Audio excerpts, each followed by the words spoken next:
Gel injections are basically what we were just talking about. All our joints have fluid in them, right?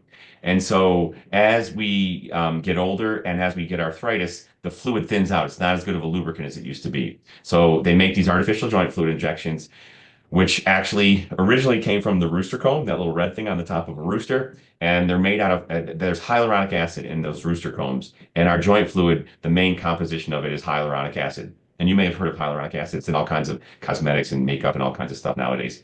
So, but it's the main component of our joint fluid. So we inject with a needle these artificial joint fluid shots into the knee and it thickens up the fluid. But what it also does is it stimulates your joint to produce better fluid. So it tends to last longer than a cortisone shot. Maybe a cortisone shot on average is 6 weeks effectiveness. And on average, the gel injections are 6 months. Now, there are different versions of that as well, all kinds of different versions. There's a 1 shot version, there's a 2 shot version, there's a 3 shot version, 4 shot version, 5 shot version, once a week for X amount of weeks. But they usually, once you get done with either the shot or the series of shots, it's going to last on average about 6 months. It's not going to do harm necessarily to your knee, although anytime we stick a needle in anybody, anywhere, no matter what we do, there's always a slight risk of infection, but it's very low.